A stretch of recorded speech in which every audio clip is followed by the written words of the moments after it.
Do you mean to be muted? Not anymore. How you doing, Larry? All right, how are you? Good. Just so you know, your leaf is blocking half of your face. Oh, that's better. You can see ya. Thank you. All right, you're all set. I wanted to look at the product there. Okay, so call the meeting to order and hope that a few more people show up. I think I need to do, Here you go. there we go. Trying to get in the door. How's your fob? Get in the building.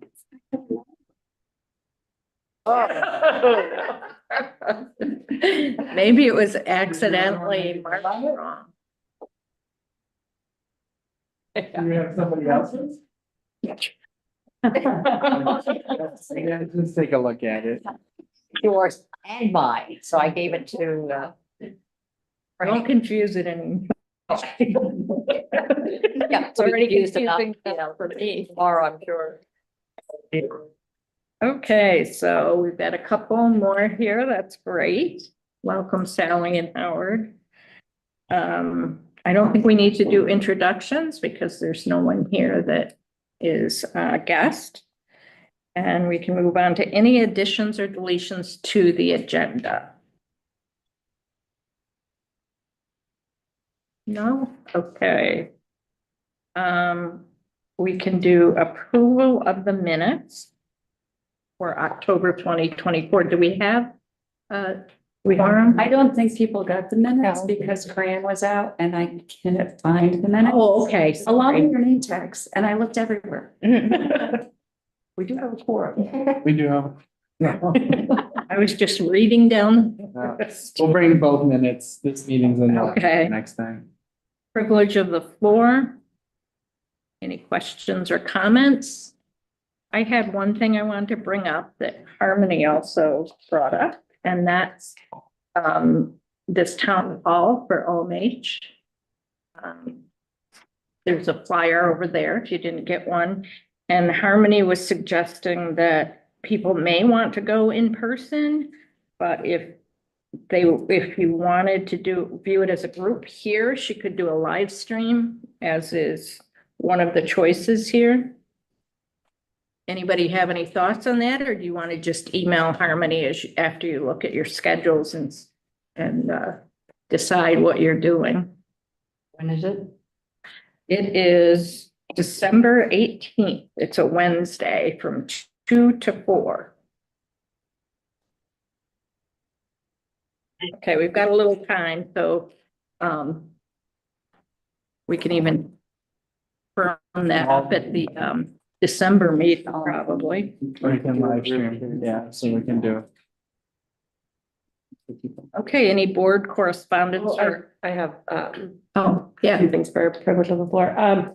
So I'm maybe it will come up in the reports today, but I just wanted to touch on the my understanding, the closure of St. Joe's. St. John's. St. John's. Oh, I was reading another thing about St. Joe's. And then also just wanting to note that our the current child SPOA coordinator is going to be stepping down soon, and that my understanding is that they're doing another search and there's an interim plan, but just the county child SPOA coordinator position is in flux in the moment, which is a really important position in our county. And so just something that I want us to continue to keep our eye on. Also, there's someone in the waiting room. Might be Jess Hall. The person at 724-727-565 identify themselves? Is that you, Jessica? Oh, It's my name is Derek English. Can you hear me? yes. Hey, Derek, how are you doing? I'm doing well. I'm in the car, so I'm going to keep myself on mute unless I need to jump in, just so there's not background noise. Okay, great, thank you. Hey, Jessica, Thank you. Hi, sorry. no worries. All right, you are all set. Those are members of the So public. who are they? They? Derek is with. Derek, who are you with? I think they're just I waiting. am not with anyone. I'm just curious in the governmental process and looking to, be involved. Great, I'm sorry, I had you confused with another Derek. I thought you were with one of our providers. Thank you for joining. Jessica, did you want to? Derek is with me, Sorry. and that's, this topic is near and dear to his heart, so, and mine as well, so we're joining, and I'm a clinician in the community with, experience with county and CMA and Cornell. Great, thanks for joining. Thank you. Okay. Was that it for you? Yeah, that was it. Jessica? Okay, great. That was good information. All right. Next, we have the commissioners report and updates by Frank. Yeah, so the main thing was folks had questions about what was going on with the homeless shelters. And I just wanted to kind of share what I know, which is really what's been made publicly available. The county, I think everyone is aware of the Code Blue shelter. St. John's, St. John's had said they were no longer going to do that. The county had an RFP process with no applicants. And so they were in the process and still are in the process of opening the old Key Bank building as the Code Blue shelter. Subsequent to that, St. John's has said that they are no longer able to operate the THA shelter either. And so they will be opting out of that. Originally, it was November 16th, but we heard on a briefing today that it may be as soon as the end of this week because of staffing issues. So the county's been working really hard to try to find alternative solutions. The Key Bank building will still continue to be the Code Blue shelter. It will be operating from 7 p.m. to 7 a.m. But the Human Services building where DSS is located is also going to be serving as a warming location in the afternoons, I believe from 4 to 7. Yes. The warming center open all day on weekends and holidays. So they're going to be open from 4 to 7. And then on the weekdays, the warming center will be open all day on weekends and holidays. So they're going to be using the Human Services building's lobby as a location for folks to get in out of the cold prior to the 7 p.m. opening of the shelter.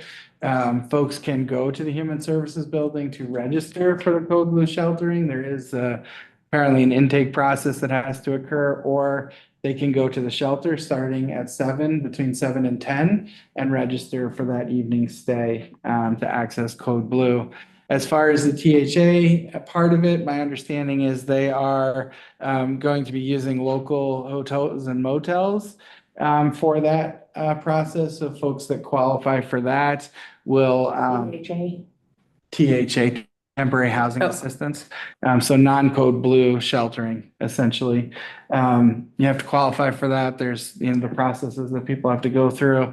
And so they're going to be using hotel motels. The county is going to be operating it initially, but they'll be looking for vendors to take that over as well. All of this is temporary. The county is still looking to build a permanent shelter for the county sheltering needs. And they are, going through the mechanisms of land acquisition and those kinds of things that will be necessary for that. The legislature has set aside some monies in preparation for that project as well. I don't have a timeline or know when something like that would be in place, except to say that the Key Bank building will only be available this winter unless the county changes its plans around the timing of the Center for Government. Because that property is where the Center of Government is slated to be built, and that building is slated to be demolished in preparation for that construction before next winter. So that's kind of where it is, and there's still much need.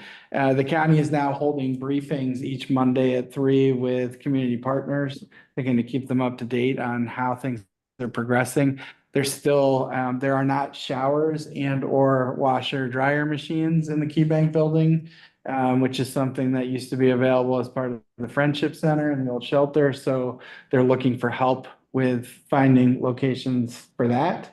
They're also looking for help for other warming locations. The Human Services Building lobby is not giant and will be open for some of that time, serving clients. So they're looking for community partners that would be willing to have small locations for warming for folks during those cold afternoons before the shelter is open. I asked today if they could provide us a list of outstanding needs. So that way we could start to maybe brainstorm and help the folks that are really working hard to get the building ready on some of these other issues. So county admin said they would get that over, and once we have it, we'll try to get that disseminated as well too, so folks can know kind of what's still out there as far as basic needs for folks. I think everyone will say up front that this is not ideal. But it is the situation and the cards we've been dealt at this moment, and the county is doing its best to try to make sure there is a place for everyone to go. My understanding, I believe the Code Blue place is going to hold up to 70 folks, I think was the number I heard today. So that number has been based off of trends that they've seen and what's been going on with the population. So I think that's really all I have by way of updates. I don't know how many questions I can answer, but I'd be happy to try if anybody has any. I just wondered, is there any criteria for using the warming shelters, or can anyone just go and use them? No, the idea of the warming shelter is anyone can just come in and have a warm place to sit and be Okay, on those coldest nights until the 7 p.m. opening of the Code Blue shelter. okay, thanks. Jessica? So with them citing staffing as their primary concern, is that like, I'm just not super familiar with how St. John's runs and like under what agency and auspices. Is this the kind of thing where if the salary was higher, they expect that people like that it would help significantly with the staffing concerns? Yeah, I'm sorry, I don't know the answers to those types of questions. The shelters are regulated by OTDA, the Office of Temporary Assistance and something. It's not one of my O's. I have a lot of O's, but that's not one of them. It's a DSSO. It's OTADA. It's Office of Temporary Assistance and something. And so they do have regulations as a shelter, so the county will have to comply with all of those regulations related to opening the shelter.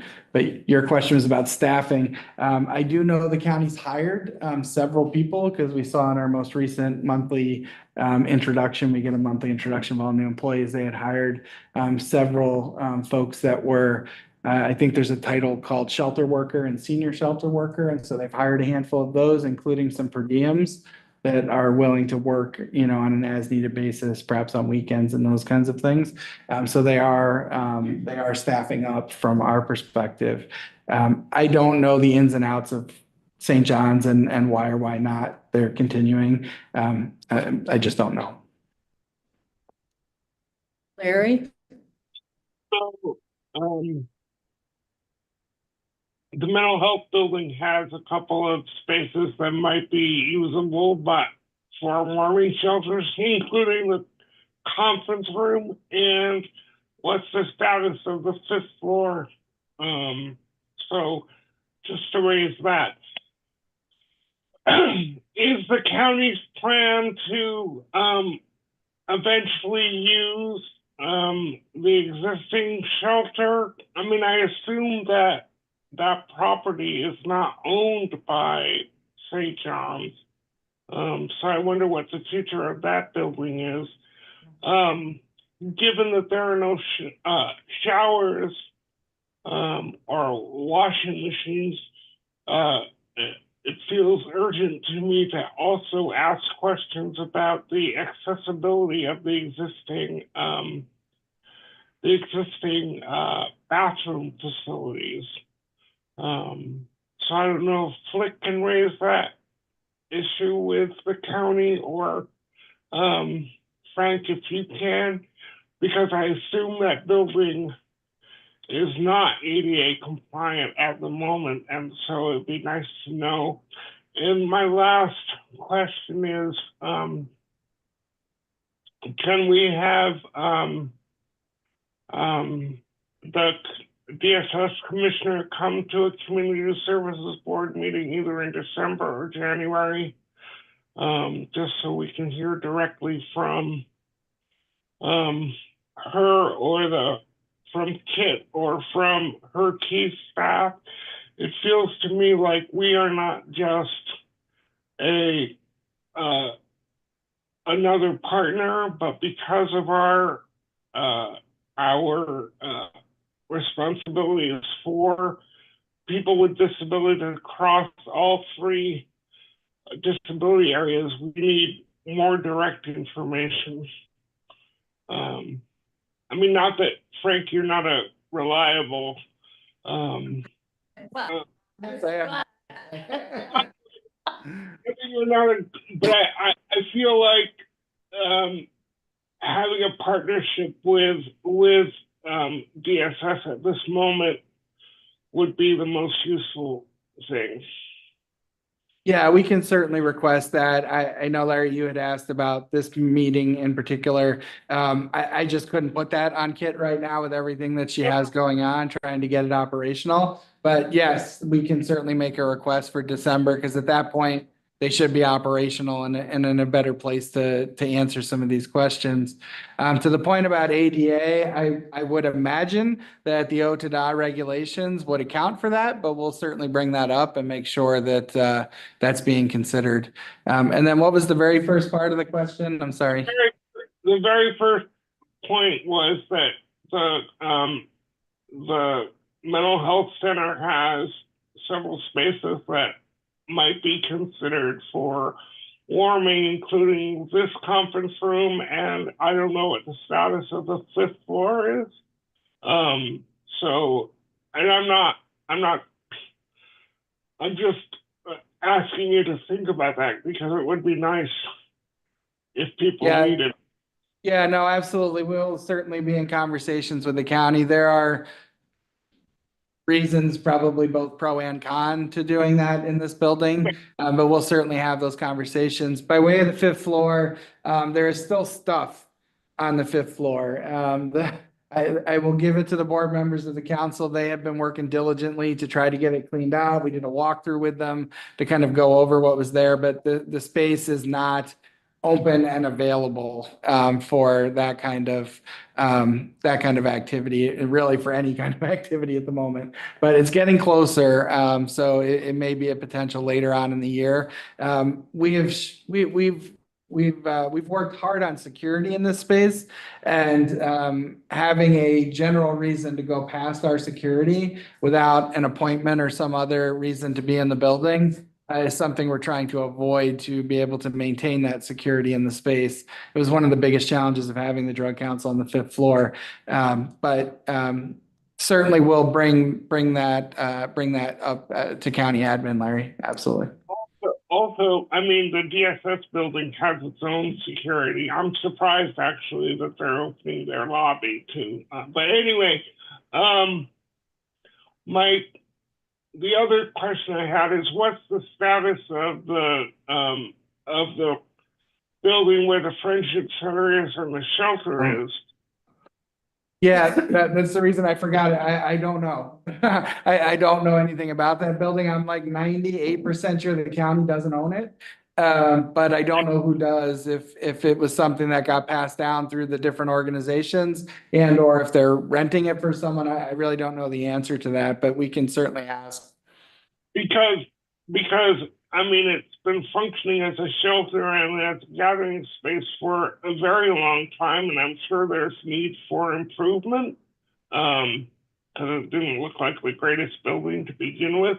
but, we should know what the status is, especially if, St. John's is just, and I'll say it, just abandoning its mission here. Yep, I'm sorry, I don't know the status of the bill. I know DSS does. I do know there are some challenges because that building was one of the potential solutions when this all came up, but it is a very choppy building with multiple floors, which I think has aided in some of the challenges that they've had there in the building. So it didn't rise to the top of the list as potential solutions, but I can find out what the ownership status of the building is for Because sure. because even if we had to, take down the building or make major changes to the building, it's a space, it's a place, it's, anyway. Down? Yep. Did he say take down the building? Yeah, I think he was talking about in relation to building a new shelter. That's Oh, what you were okay. talking about, Larry. Yeah, I mean, even if we Thought it was decided, immediate stuff.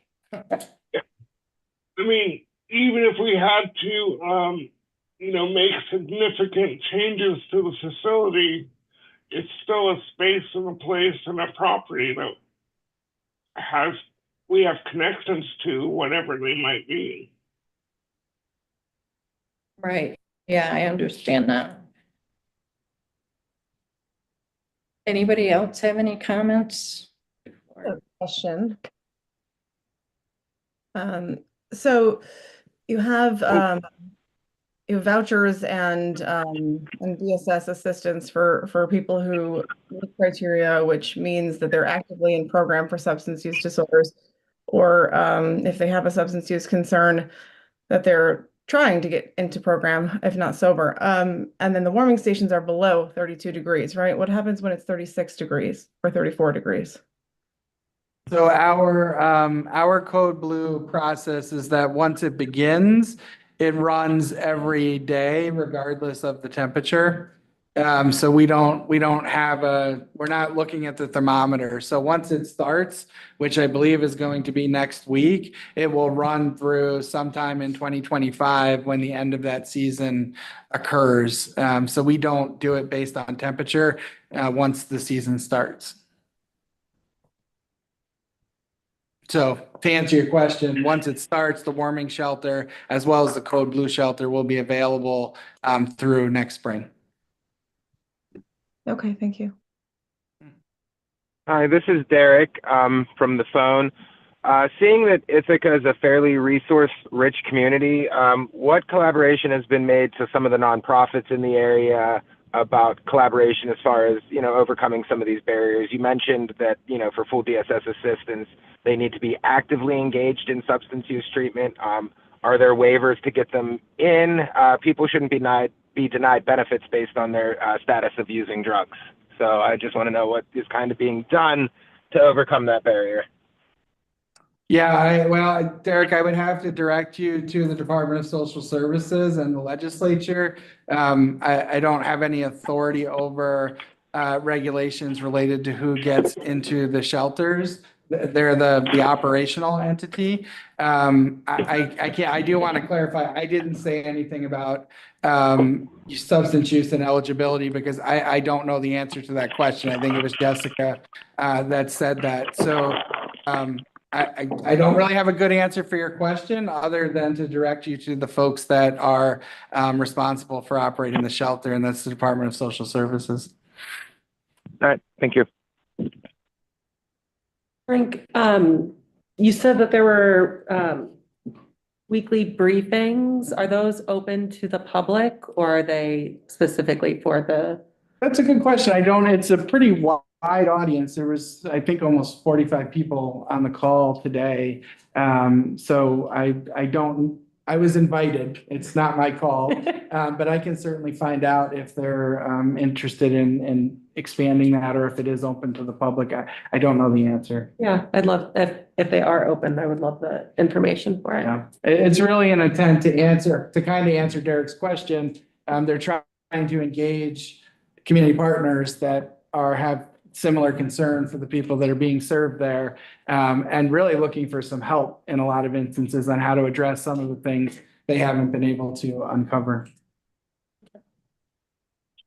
I just actually had a question for you, Harmony. Are there many active clients of the government health programs who are going to be displaced when St. John's does finally close? And are there any particular resources or issues surrounding that could be helpful? Well, I haven't heard that people are expressing that's a significant concern, but certainly we work with people who are unhoused.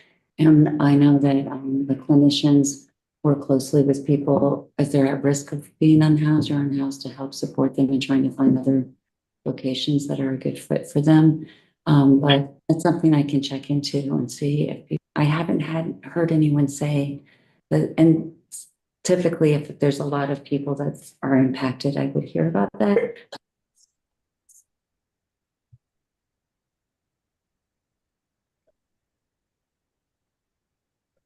Okay, any other questions? Do you have more to talk about? Frank? No, this is enough for tonight. I don't see any other hands up, I don't think.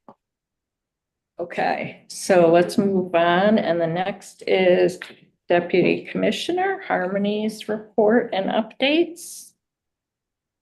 I feel bad. I feel like Frank always gets like the bad news stuff and then I get the good news stuff, so. I mean, so now a little bit more positive news. Our local services plan was selected by OMH. They're doing a training right now for directors of community services in preparation for next year's update to the plan. And our plan was selected along with, I think, 4 or 5 others to be a model plan and how to operationalize goals and achieve a goal. So congratulations to everyone on the work on putting that plan together. You did a lot of it. Yeah. So we also had a pretty good review process this year. And it was pretty thorough and also pretty quick. Like people did it, moved on. And so that, I think we got it done. In case you were not here last time, we talked about the Suicide Prevention Coalition having their 2nd annual town hall. And this year it happened on October 5th. It was over at the library and it was on youth wellness and mental health. They had about 50 community members attend. And there was a survey that people could complete right there that day. It was virtual. And so that data has already been reviewed. People found it very positive. So what I put in your packet is for you to see is the screen flyer. Talks about the goals of the Suicide Prevention Coalition. If you're interested in joining, our next meeting is on the 21st, and it is a virtual meeting, which is nice. So it's 2:30 to 3:30 on the 21st. It's a little bit earlier than normal because of the Thanksgiving holiday season. Right now, we're meeting as a large group every other month, and then in the in-between months, we have work groups that meet. We're looking at doing some changes right now, so it's a great time to start to participate if you're interested in it. Reach out to Corinne and she can make sure that you get an invite. We had the request that we talked about before with Ithaca College providing physical therapy, speech services, and occupational therapy to people that are already our clients who also have mental health and substance use needs, getting services to Ithaca College students. That program has started, so we're really excited. There's a referral process. They all go, clinicians can make referrals to our medical team through our psychiatrist, psychiatric nurse practitioners, and if they are, getting medications and services through our medical department, they're able to write the script so that people can get quick access. It's a small program. We're just getting it started with a few clients to work out the bugs this first semester and then continue and see how that goes. So it's just really nice because we know that some people who have maybe organizational challenges and communication challenges, or even fear of falling or different things like that, and they might be getting services here already. It's a familiar building. They talk to their clinician about it and they can get access to those services. So that has started. We're excited about that. We also have our second care team, our second care clinician starting for the county. These will be hours. There'll be a little bit of crossover in the afternoon. I cannot now tell you which schedule. We talked about a couple of different schedules, so now they blend in my brain. We looked at the data for welfare checks that for all law enforcement. We didn't break the data down by if it was in the city or if it was the county or so forth. But welfare check data and any psychiatric call data to look for the busiest times. And we found that really evenings during Monday through Friday are the busiest times. The weekends also have utilization that you can see, but we try to find the best match. So the second team will be having some crossover in hours later in the afternoon with the first care team. And then they will go, I think it's either 9 or 10. Oh, I'm sorry. Don't know what everyone to tell them what the care team is. Okay, sorry about that. Thank you. The care team is our co-response model. It's a law enforcement. In this case, for the county, it's a sheriff's deputy and a clinician, a specially trained clinician. And they respond to calls that go through 911, where there's an immediate need for a mental health response. They handle situations where a person might be just really distressed. They're not necessarily saying they need mental health treatment, but it could be just a person who's really escalated and emotionally distressed, and maybe they just had a child die in a car accident or something like that. They use for that, as well as it's for situations that are crisis where a person might need someone to help de-escalate and really wrap services around them. You can go to the website for the sheriff's office, and they have a dashboard that's pretty interesting to look at because it's real-time data where they're collecting information about the calls that the types of calls they're receiving, what their primary concerns are, and how many referrals are made and that sort of thing, and the percentage of calls that end up with a person having to go to the emergency room, either like a voluntary transport or involuntarily transported because their situation is so serious that they need to be seen at the hospital. And we've really been able to reduce that of only about, I think it's about 7%, or don't quote me on it. Look at the dashboard. It's on there. But it's pretty impressive how many calls they're really just managing out in the community. They're getting people hooked up with services immediately, and then they can do some follow-up support with them. So we're happy to get that service expanded for the community. And people have sent in. We had a letter that we received that was sent to the legislature where somebody described their experience with the team and how supportive and how helpful it was and what a difference it made in the life of their loved one. And they were really happy that we had that team. So we're happy we're getting to expand that a bit. November 12th, we are finally going to have our satellite open at Brown Road. The Brown Road location is right across from the airport and where the public health services are. And what's really nice, it's really, you come in the main lobby area and it's off to the side, it's its own space. We did get approval from OMH. They've done their virtual walkthrough with, I guess, a laptop fully looking at the space. So modern times, it helps move things along a little bit. And we're really happy with this space because there are a lot of people that they're not comfortable coming down to the city, right? They don't want to come here. They don't work here. This is a hardship for them to get here. There's free parking, which is nice. And we really anticipate a lot of families and people maybe with mobility challenges. This might be a better location for them. And it is on a bus route, and they did a bunch of printouts about how to help people figure out how to use the bus if that's the way they would like to get there as well. So we're excited to have that come together. All services, children's services, adult services, medical, psychiatric services will be provided there. So the whole array of services will be there at that location. Two questions. One, is this something where there's going to be, because I know maybe way back when we were first talking, there was maybe going to be some preferential, like certain populations would be, get preferential treatment for getting there first due to access and things like that that make it easier. Is that the case? And then also, is this all going to be walk-in based, or what is the referral process for people to be able to establish there? We won't have walk-in right away. So it'll be like a warm, and how you said that it's sort of we're going to start slowly and build it up. We have identified a number of our clinicians for children's services because we anticipate from surveying our clients now. We're also giving current clients choice if this isn't a better location for them. As people have been coming and walking here, if they say they would prefer that location, we're getting that information so that we can put them right into the clinician schedule that will be working there. So it's going to take a little bit of time to get everybody situated to being at the location that they prefer, along with their clinician.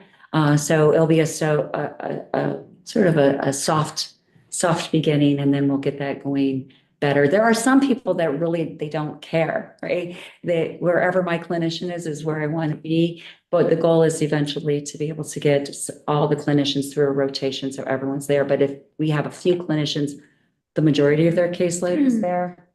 That's really helpful to start that way. So new people, as they come in, you can get them assigned there. So, But as of the 12th, new people will be allowed to start getting established there, or when will it be open to? I believe we're starting with people that have come, they're new to, they've come in like within the last month or so, and they said they would like to go there. We're not doing open access there immediately. We plan to get there.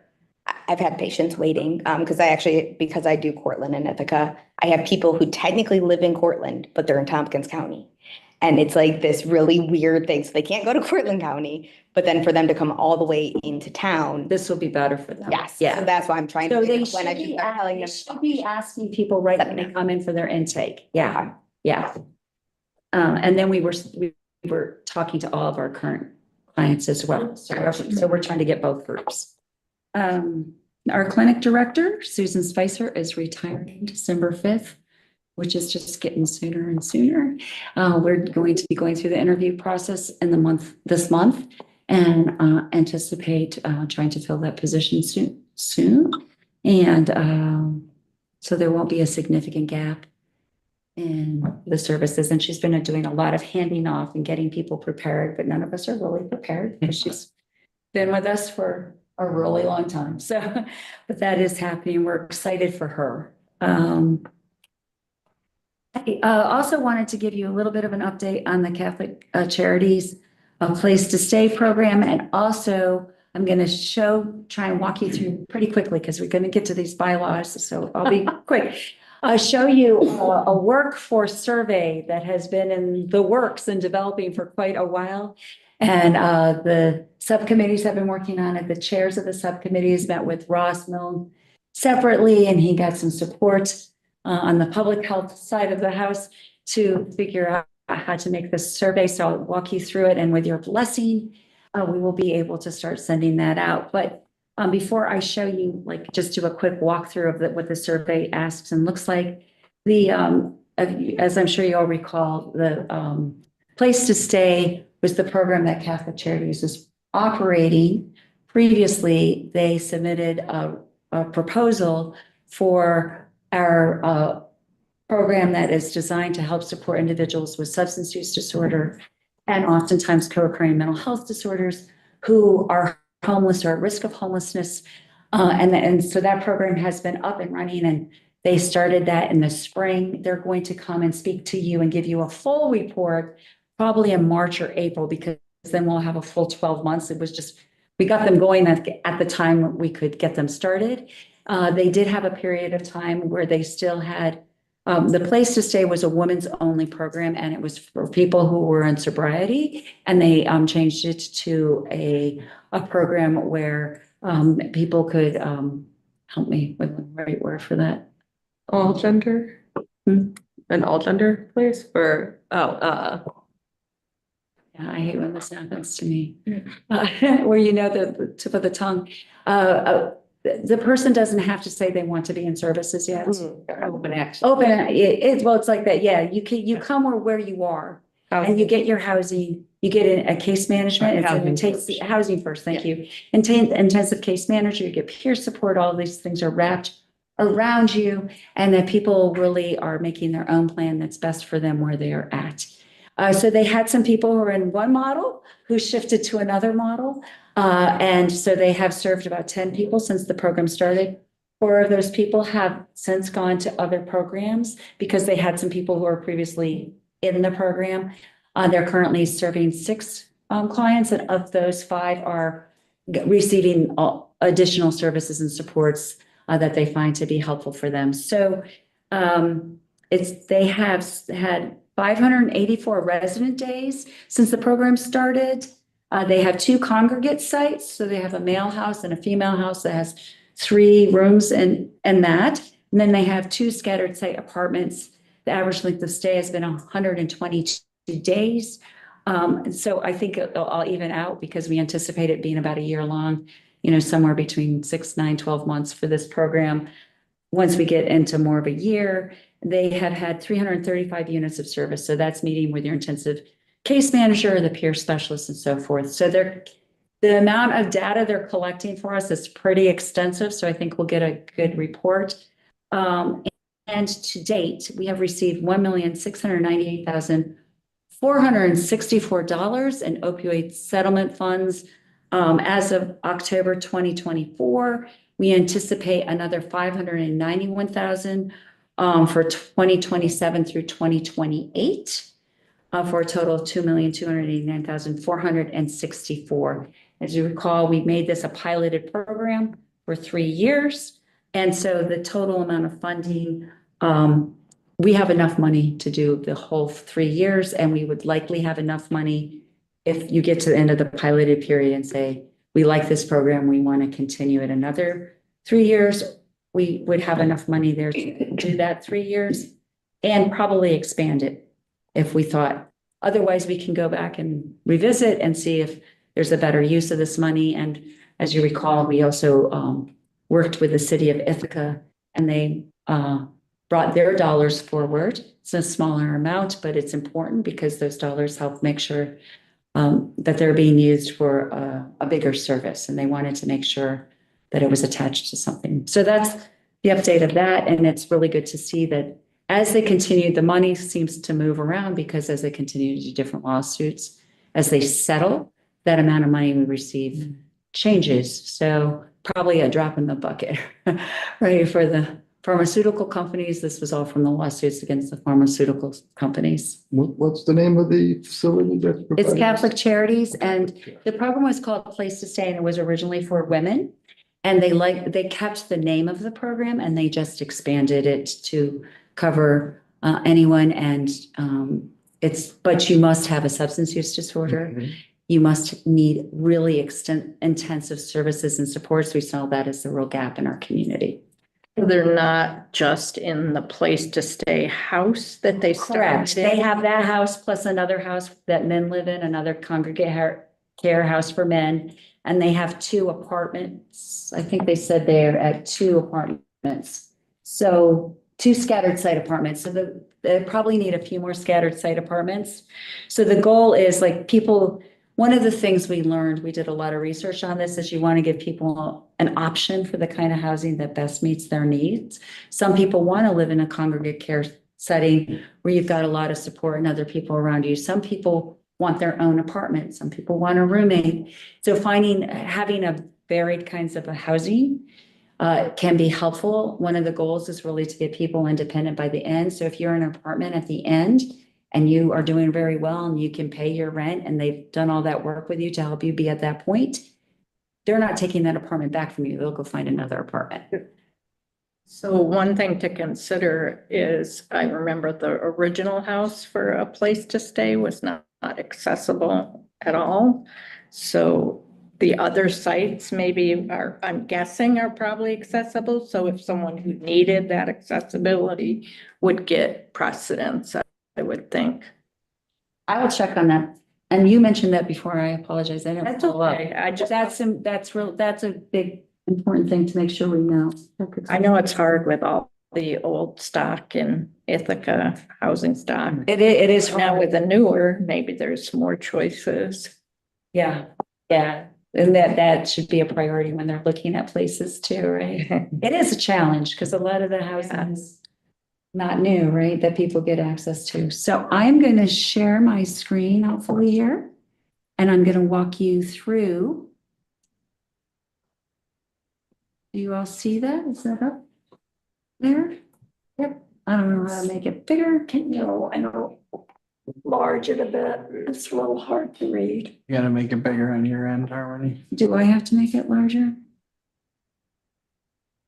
Just a reminder too that it's I feel like I almost just messed 20 it up. after 6 and we Because still it was my, There you go. bylaws to discuss. Whatever you did just made it giant. We're gonna make that one short though. uh, We're gonna make that short. Sharon, so- And we got a couple other pieces to add. A silly person went and looked at the law. Stop looking at the law. And the problem is when I get it wrong. Well, they need to stop changing it. That's right. Find the share screen. Is it a good Is there time? something? Larry has that I his need to hand do up. differently here to make it bigger? Larry has his hand up. Oh, yes, Larry.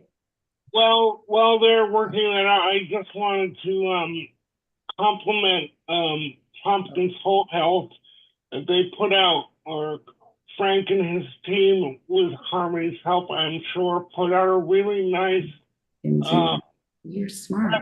about the care team and the work it's been doing. And so I'm very pleased to see the number of press releases that are coming from Tompkins Whole Health that cover the issues that we're concerned about. So Yeah, that's true, Larry. I've noticed that too, and that's great. Folks.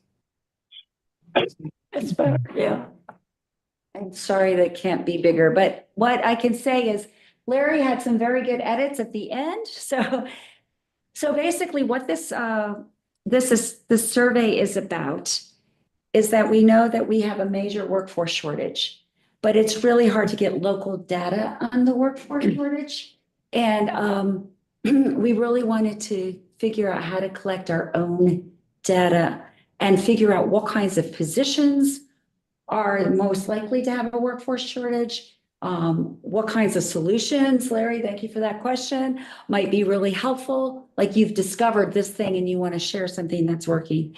And so what people do they're told right off the bat that the Community Services Board is seeking this information. We're using this information not to judge anyone's program. All the data is going to be de-identified and aggregate data. It is really being collected to have a better understanding because people hold some of this information very close.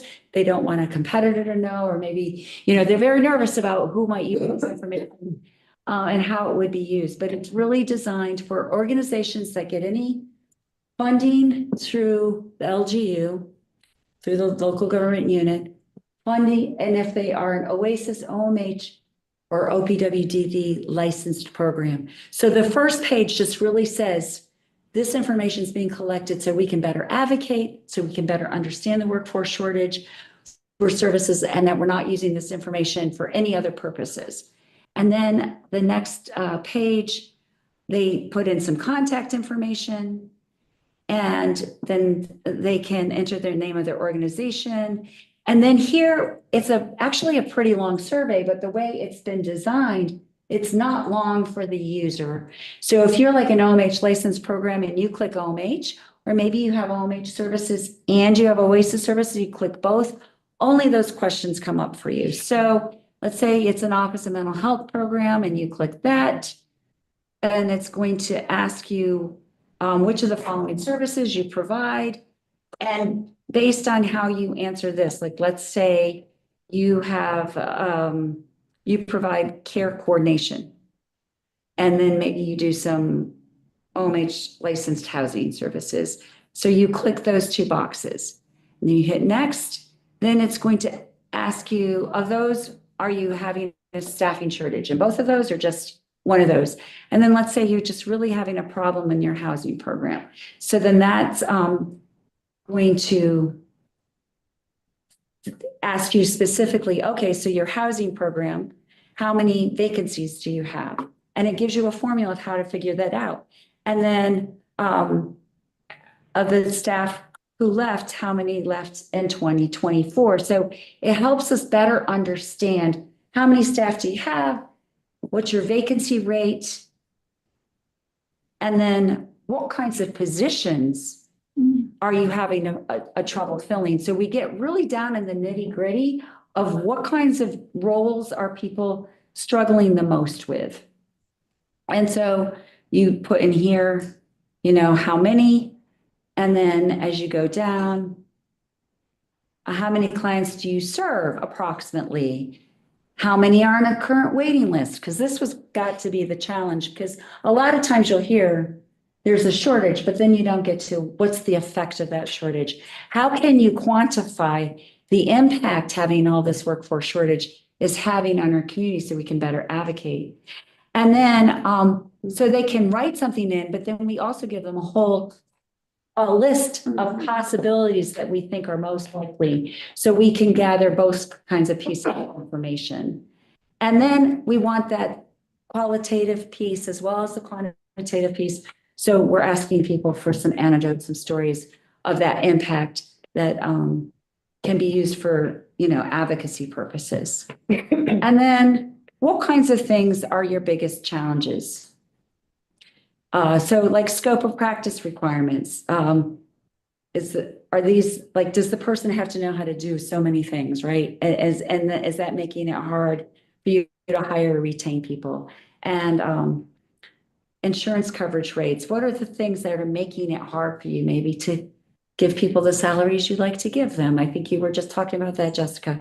So it really goes into all the things we have been talking about that we think are the issues that have impacted the workforce shortage, so that we have a better understanding, lack of resources, training, oversight, support, transportation issues for your staff. What's causing the problems for you to retain or recruit people? And then we give people spaces so they can provide what has worked, because we know that there are people who have figured out some of these things. Can we also collect all of the things that people might be doing right now that they think is working? And maybe they'll put in, if I had this, this, and this, I would do this, and I know that would work, right? That would be helpful too. So we're hoping we're collecting a good mixture of information. And as I said, that was just sort of, if you're an OPWDD, you only see OPWDD. If you're a pass-through, you get dollars, but you have unlicensed services. It's only going to give you questions specific to you. So we're hoping that people can answer most of these questions pretty quickly. The subcommittees have been working hard on this. We can use that information. I think it will inform our own local service plan process. We're also, I'm in a problems committee that Leah Webb has. So depending, who knows what happens with the election process and all that. But I'm sure if it's a change that our people in office are still going to want to know and advocate, because this is such a significant issue. She said, I would love to see what you guys come up with as a part of my constituency. And we'll share also with other counties and say, here's an idea of how we found to sort of really start to get good local information on the workforce challenges that we can then use to really encourage people to, maybe it's more funding, or maybe it's a thing we haven't even thought about. Maybe it's an issue with transportation and the high costs of traveling to work here because people can't afford to live here, and then we'll know how to come up with some creative solutions because we'll better understand the problems. So the subcommittees wanted this to go obviously through you as a project they worked on your behalf for your approval. And if it looks fine to you, and if we can also send you, obviously, so you can see it better, we can send that to you as well. We would like to get it out to people in November, this month, in the next couple of weeks. Keep it open until probably mid-December and collect and tabulate so we can have because this was one of our objectives in our local services plan. We said we'd get done by the end of the year, and then we will meet our objective to have it done in 2024.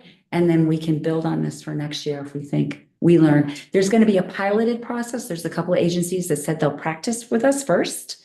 And as long as it goes through the pilot process, we'd be ready to roll with everyone. Who is this being provided to at these different locations to fill out? Who's completing this? Who is going to be completing it? Well, we probably will send it to people that are in the operations. I think we've developed a list, but I think we'll probably have to get that a little bit closer. Do we send it to the executive directors? Do we send it to the directors of the services? Many of the agencies that would be talking with are members of our subcommittees as well. So they've likely given us the names of who the best contact is. It might be the Human Resources Department staff. If they're a big enough organization, they have a human resources group. So we might just send it to the executive directors and say, please share this with whoever. Or if it's like inpatient, would be a hospital program. So I'd probably send that to Julie Steele over at Cayuga Health. So it would kind of depend on what kind of program it is, which is what made this so hard to do. Because I'm also just thinking like, even just thinking about my own institution, 90% of people would not be able to fill that out. Like there's very, very, very few people, even our leadership, who knows what I do and like what the issues are. Right, but hopefully, but I'm thinking like similar types of institutions, like if there's people like that are similar entities. yeah, well, like this that. is gonna be a targeted ask. Because, like I said, most of the organizations have representatives who are on our subcommittees who have been designing and working on this tool. So yeah, it won't go out and we don't want to collect from a lot of people. We want to collect from the person who actually knows their vacancy rate, which is probably in your HR department, right? Okay, if anyone has any last questions, because we're a little behind on the bylaws discussion, any other questions or ideas you want to mention? I got here a little late, so it might have been discussed already, but I can't hear you. Could a you? minute on the facility that was, we're calling it on Trip Hammer, that closed down due to the council closing down. Any movement on that revitalizing? I can quickly answer. We're about to have a contracting meeting with Cayuga Health Systems probably early next week to get the contract in place, and we are going through the licensing process with Oasis simultaneously. So we are actively trying to get them ready to go. We're probably looking at 6 months from operational startup for the detox stabilization side. Okay, and to piggyback on that, the council's IDP program is now seemingly independently being followed by the Oasis folks. Is there any change in that? IDP. Yeah, the drink driving program. Yeah, so there's been some challenge with that, but Oasis has taken the lead on trying to get everyone settled that needed to be settled in that. But in the short term, I don't believe there is a local option. We are waiting for approval from Oasis on the prevention program that ADC was running. And we are still working through the RFP process for the outpatient side of things. We can't really talk about it because we're still in that process, but we'll have more information probably at your next meeting about where we're going with that. Okay, so I would assume that whoever takes over that will also cover Likely the likeliness of the IDP program. Yes. Okay. Thanks. Yep. Okay, Larry, quickly. Yeah, just really quickly, once again, Harmony undersells the hard work that was done to put this together. I want to thank my fellow chairs for the hard work we put in, but really this was put together, the survey was put together by Harmony and her colleague, I'm forgetting his name, Ross Milne. I should know that name.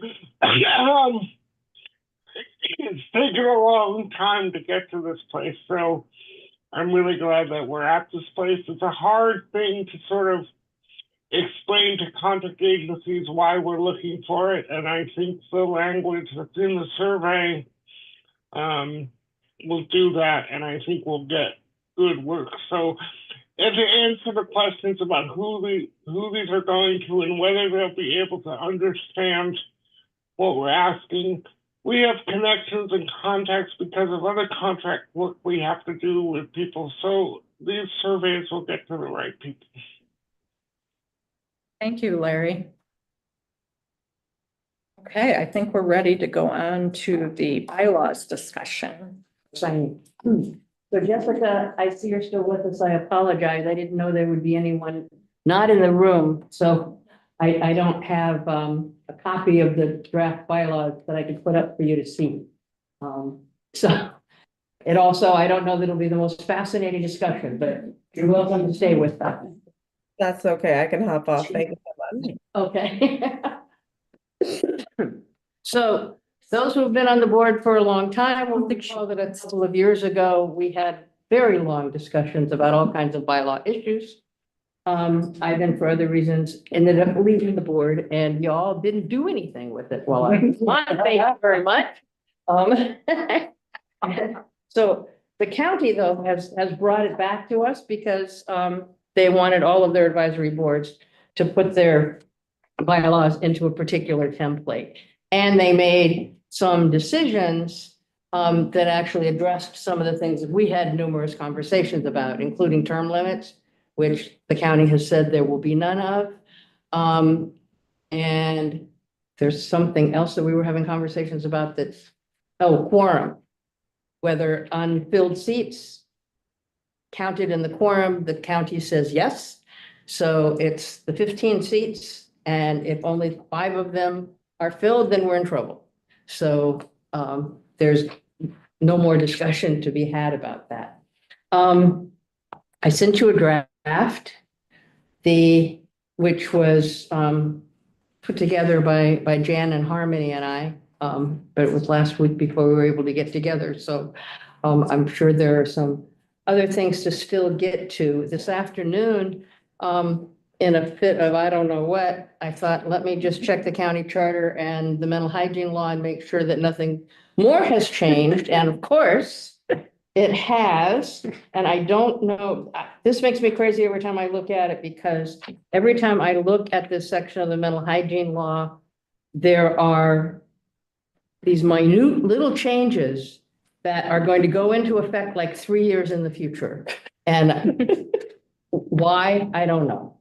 A couple of those, though, that aren't here that I want to raise and for us to make a decision about. One thing, the state is shifting from person first language in terms of talking about persons or individuals with mental disabilities as the overall descriptor, then being made up of the 3 mental health, IDD, and substance use. They're shifting to non-person first language and just speaking of the mentally disabled. That's ridiculous. I'm assuming we would prefer to keep person first language. Absolutely. Okay.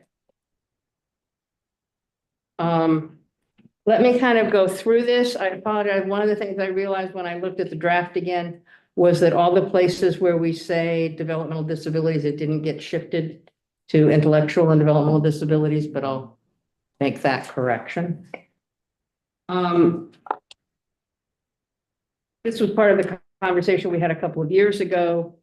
We really have got, as I said in my email, not a whole lot of options about how we're structured, and to some extent what our bylaws say, that there's very specific language in the mental hygiene law and in the county charter.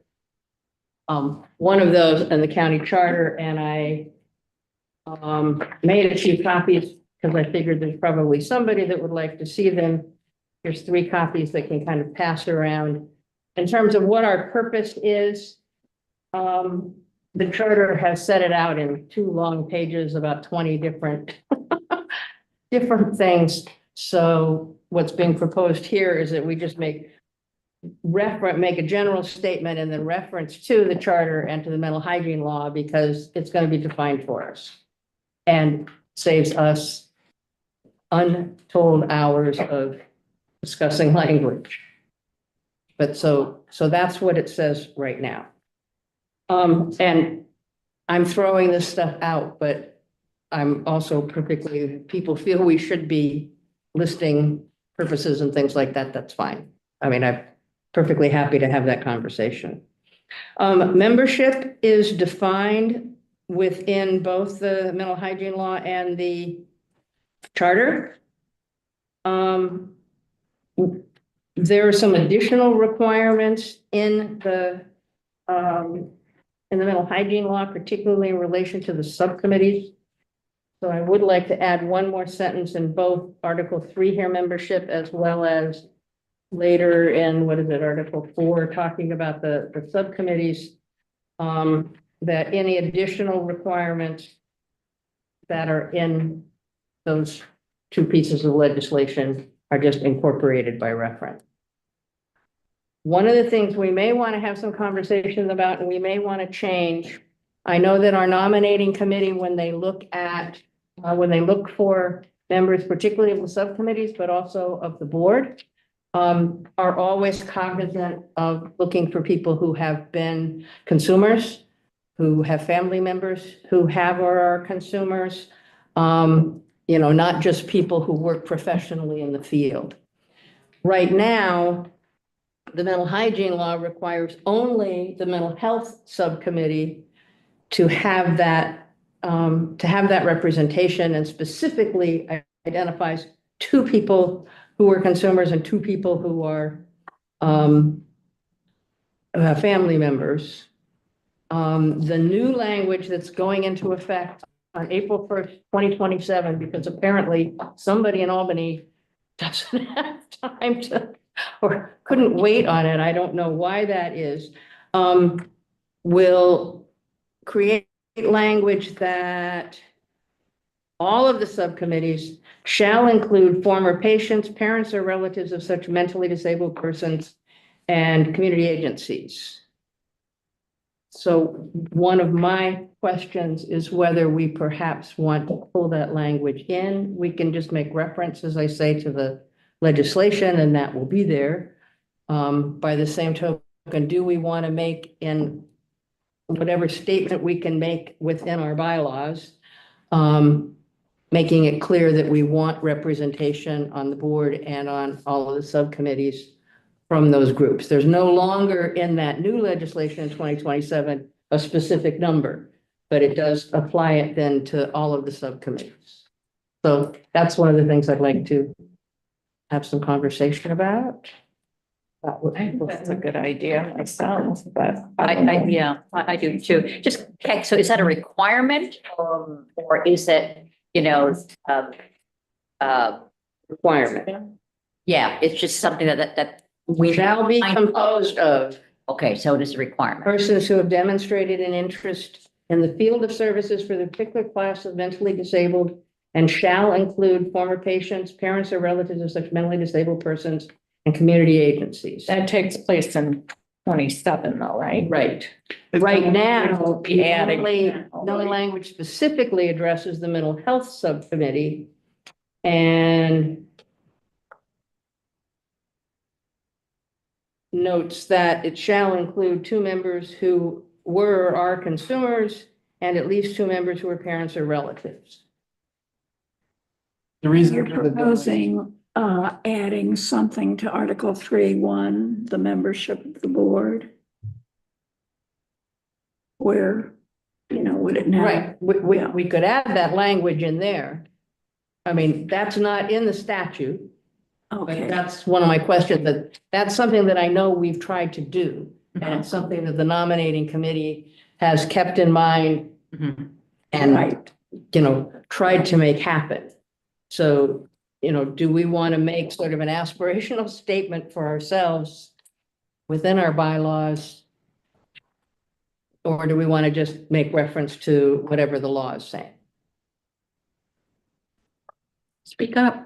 Well, I think the aspirational statement is a good idea. I mean, and you can do that, of course, without requiring, with language like wherever practical or blah, blah, blah. Well, and in terms of the board, it could be just aspirational. Right. In terms of the So far, it subcommittees, says for right annually. now, it's only the one subcommittee, but in 2027, it's going to be required of all the subcommittees. The reason for the delay is to allow you to do it through attrition before it becomes law, Yeah, right? Because Which makes sense. the day that it becomes shall, if you're don't have those people, you're out of compliance. right. So they give you, And they're 4-year terms. So yeah. Right. So over the couple they of do the years. stuff for you. We really need to start working on it, I think, ahead of that, right? So, yeah, so we're now on notice that on April 1st, 2027, all of our subcommittees must have that representation. There, and it's speaking only to the subcommittees. I mean, in terms of what we're legally required to do. So how would that work in substance abuse? How would the language change there? Would be that, I mean, so there are 9 members of the substance use subcommittee. Right. 3 of them are board members. Right? Of the other 6, there's not a particular number. Right. I mean, because it's pretty limiting for the mental health right now. You'd have to But have that family you that shall have then at least one person who, you is- know, was a consumer services, Right. you know, and somebody that's a relative or parent of someone. I wouldn't worry about the logistics of getting those people, because we will survey the people on the boards. Right. Because we may have people that. May already we don't- have a number. Right. I think we probably do. Yeah. We're Somebody probably- who goes to AA, that would be the I criteria. would then. think so, yeah. Okay. The question is whether we want to whether we just want to make, I mean, the easiest thing to do is to add a sentence here to each of those articles that makes reference to any specific requirements of the mental hygiene law or the county charter. Mhm. Then we don't have to worry about changing it. Right. You know, as I say, it was only if we wanted to make an aspirational statement that, I liked your languages as mandated or something, like make Yeah. an aspirational statement. Something, yeah, along those lines. just making an aspirational statement, Yeah, and. not shall language, but Right. For the board, but then the subcommittees, are what the new law is gonna be. So then in April 1st, 2027, we would have to change the language, right? Because it would. no. Not if we're Just talking about the- going into effect in 2027 just refers to the subcommittees. So in the Oh, subcommittees. I'm sorry, I thought we were. Put a shall in there. Subcommittee. Or just My say, mistake. an aspirational statement. Yeah. I'll come up with some language there. Oh, which is maybe one of the things I forgot. So one of the things that Jan and Harmony and I had two minutes of conversation about is what the title of the board is for the purposes of the bylaws. And we thought it was Community Services Board and took out mental health. But when I look at the county charter specifically says Community Mental Health Services. Right. And Community Services Board in the statute is all small, doesn't have any caps. So that's just saying you, LGU, have to have a Community Services Board. So So I that, think we that have was to be, mandated in the county legislation that we're called the community, what? Community Mental Health Mental Services. Health Services Board. Is that what they say we must be called? I Well, found that's what they that. called us. Okay, that's what they call us. That's the lower, what, 64, I think. They 65, I spelled- think, spelled yeah. it Right out. Yeah, If you feel it's more descriptive to just be the Community Services Board, we can work to get the charter changed to reflect that. It wasn't a conscious decision when we rewrote the charter during the merger to call it the Mental Health Services Board. I probably just slipped.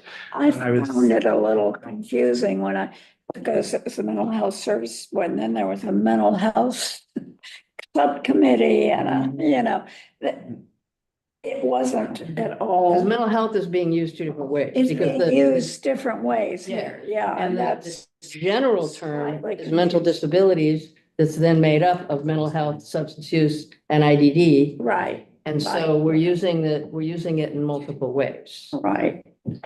So we want to send this to the legislature, just saying Community Services Board. Okay. Yes, Um, can I make a comment? yep. Historically, all these services used to be called mental hygiene services. Right. I think what happened is as we moved away from stigmatizing language, they started to call it the Mental Health Services Board. But I think for sake of clarity, it should be called the Community Services Board. So it may be worth the rigmarole of asking the county to make a slight change to its its charter. The other thing is all this language about the mentally ill, the mentally disabled. We need to resist that as it comes to bear on the. I mean, there is a discussion at various levels about whether person first language is the appropriate language to use, but certainly nobody who's seriously having these discussions is saying we want to go back to be calling the mentally ill and the There are developmental. alternatives. I mean, I've written about this if you want to talk. And I believe we did that in the charter when we rewrote it. We had to leave the legal language, but I think what we did is we used our preferred language and put the legal language in parentheses right after it. If I remember correctly, because I had this conversation with the legislature during the charter rewrite. Okay, I'll go and look at Because exactly. some of that language is bad. I mean, it's old and it's not good. Okay, one of the things is if you look at our current bylaws, there's a couple sections there that we just removed. One that talks about the commissioner, that really the county, it's in the charter, doesn't make any sense to be in our bylaws. The other is the special review committee or the incident review committee is not our committee, it's mental health clinics committee. So also didn't make any sense to be in there. You know, we have a representative on it, but it's not our committee. We've had a lot of conversation and where I believe we have ended, and by next month, we'll put it in our bylaws about people on contract agencies, funded contract agencies, being a voting member of a subcommittee or the board. One of the things, so I added some language here about non-public agencies, and that's because the law specifically says that we cannot keep somebody from a public agency off of the board, although they can't be more than 3 people. So if suddenly all of the employees at the mental health clinic decided that they wanted to be on our board, we could at least limit them to only 3 people. Question, I haven't heard, but there's a policy on the nominating committee when we look for people to be on it. We've always, with the board approval and persuasion, look for people of color.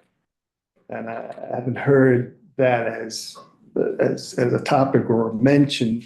And is that something that's not in the bylaws, but it's an overriding thought discussion as we look for people? Well, there's And I think the county looks for it to be an overarching part of any conversation.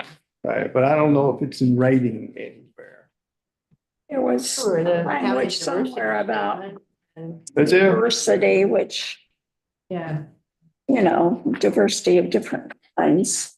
But I don't remember where it If we was. change Yeah. it, I would see that it's gonna be. I don't know that I want to get into that kind of language in the bylaws. I mean, just because it can. Oh, yeah, I'm not showing it as an option. This is what we've been doing, but I Yeah. don't think it's a solid piece of language.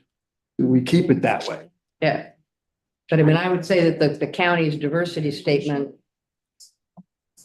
Yeah, the statement at the beginning of qualifications, membership should be Okay. I would have said from diverse backgrounds and perspectives, but that's just, Okay. you know, oh no, I like that. of a broad cross section, and then you at least get. It covers it. Yeah, the requirement of the licensed physicians and certified psychologists, that's statutory. Right. What is a certified psychologist? Just to bring that up, it No, but it's, should be. That's not a It should thing. be licensed. Licensed psychologist. Psychologist. No such thing. oh, life, right. Should not be Should be certified. It's because the laws are so. That's what the law says. That's why that Not language. even. You can be a certificated school psychologist, but otherwise. Right. There are Licensed different psychologists. Yeah, You know. Yeah. None of us are certified. no, Yeah. yeah, so. I don't know, that's not what I've heard. No, there's, They haven't changed it since there were master's level psychologists. when they only did certificates instead of licensing. We've redefined the executive committee to be immediate past chair, chair and vice chair. Took out the subcommittee chairs, which we haven't done anything with for years. And for those of you that are newer, it used to be, well, in our bylaws required that the subcommittee chairs actually attended our meetings, which hasn't ever happened regularly, I don't think. And, oh, well, the chairs used to all be board members, so that wasn't an issue. But then once we started having people who weren't board members be chairs, you know, to say they have to also come to the meetings when they're not a member of the board and that kind of a thing made no sense. So we just sort of swept that under the rug for a while.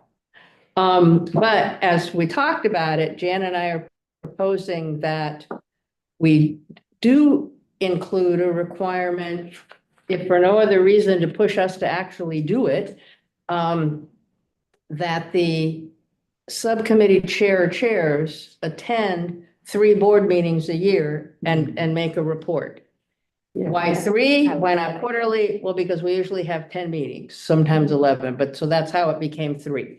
But so that, you know, in the past, we've tried, oh, there should be a monthly written report, there should be an oral report, there should be, none of that has ever really worked out really well. And we thought, well, what about just making it not an every month thing, but in something, and so that they're actually coming in and we're having that face-to-face conversation that hopefully will improve the communication and the understanding between the board and the subcommittees. That I would make 9 meetings of a chair from a committee come to a board. Right, so we'll put like 15 minutes on the agenda that's for a subcommittee report, and essentially each month, there'll be one subcommittee that's coming in and having a conversation with us. Can they have the option to do it virtually? Because I think it might be a bit. Oh, yeah. For some. Because they're not part of the quorum or something like that. Yeah. Larry has a question.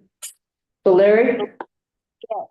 So there are members of the Community Services Board on each of the subcommittees. There are 3 of them. It would seem to me that whether it's the chair or one of the members, that's the way to address it. So the chairs don't necessarily need to come, because just because I love to come to meetings doesn't mean that all the other chairs do. So if we said the chair or a member of or board member appointed to the subcommittee shall report. And are you suggesting that we put that in the bylaws, or are you suggesting that we just have that as a policy? It's written in. We're suggesting that it be part of the bylaw, so it really does become a policy. Okay. And I just wanted to raise the other, I think even though, I think it would be useful to in some way describe our relationship to the person that is in Frank's position, because we don't want to come to a place where when Frank retires or Frank leaves, we want to make sure that the Community Services Board has a role to play in the replacement of the position. So some kind of description of our relationship with the Commissioner of Tompkins Whole Health would be useful. I think that's defined for us. Yeah, but part of the reason that we put this language in here was because of the DCS language, right? Because this establishes that the Commissioner of Whole Health is the DCS unless otherwise designated. So it does, and it also talks about the role that the board has in the approval process. So when we went through this last time, this language is actually pared down from what it used to be to what the board thought were the core functions, was 1, identifying the DCS in relation to the commissioner and being a part of the approval process of said commissioner.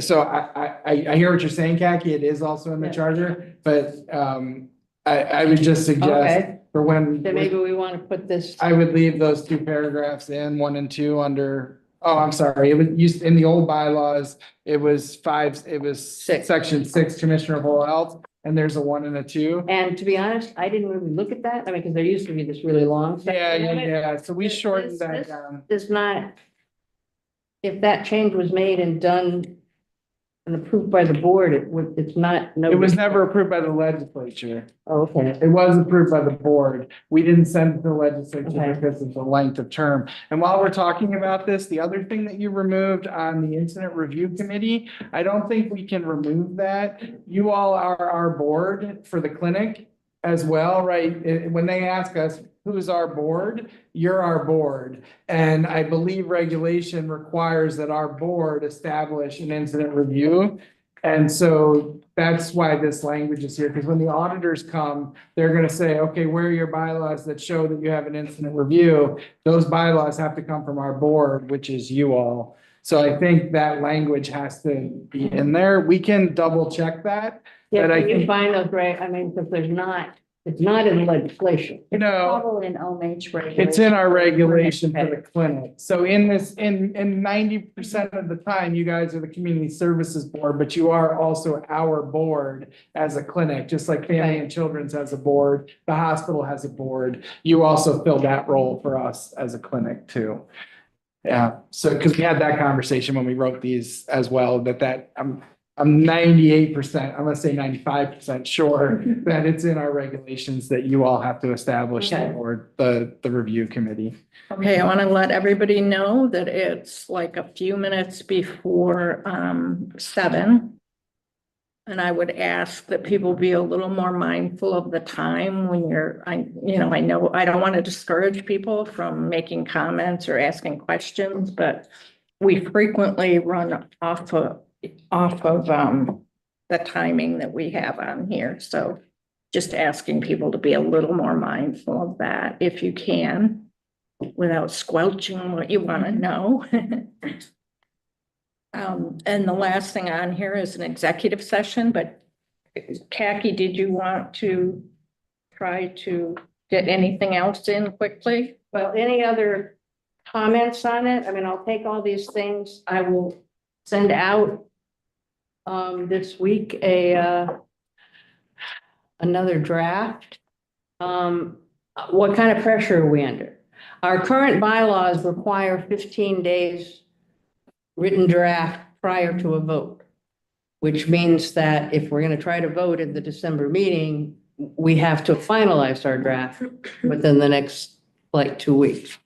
But maybe we don't care. And maybe we just have another draft and a conversation in December and, I mean, I just don't know whether the county was putting any pressure or anything. No, there's no pressure. So you can. Okay. We can take whatever time. All right, then let me take all these comments, create another draft. You're so patient. Is there any pressure to have both the members on committee? The example again, substance use, we've had just myself for the last 9 months. So in saying so, help somebody join. Oh, that you need. You hear this? Which reminds me, the other thing that we did put in here is that right now, when board members are put on the subcommittees, it's going through the whole county process again, which at least to me makes 0 sense because they've already put you on the board. I think it has to. I think it has to. Yeah, because it's a separately established board by law, the subcommittee. So the legislature appoints those, you do not. So they have to go through that process. Would you check on that? Because I it, will. I'm pretty sure we It's- asked that question before too, but it's just like the members of the subcommittee also have to go through the Right. legislature. well, no, and that makes sense, and that makes sense. Yep.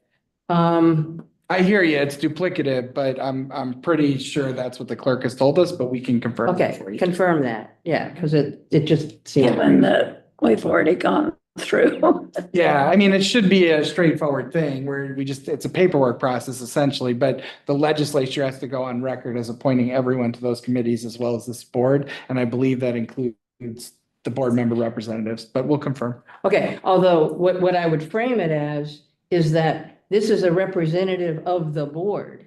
It's not just somebody who happens, I mean, the statute speaks of them being representative of the board. Okay. So that's why I would argue Yeah, we should be able to. I would agree. I just don't, I just know what we've been told in the past. But Okay. We have a new clerk, so. Well, Let's see what we get. and a new county attorney. And a new county attorney, so who knows what we'll hear. Okay, can folks stay an extra 5 minutes for this very brief executive session? Sure. Need to make a motion to go into executive session. Right. And then One let's- does. Executive session.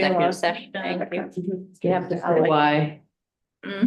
You have to say why in your motion. It's personnel. Oh, Just give me 1 second. Okay, so, Hold on, wait. okay, sorry.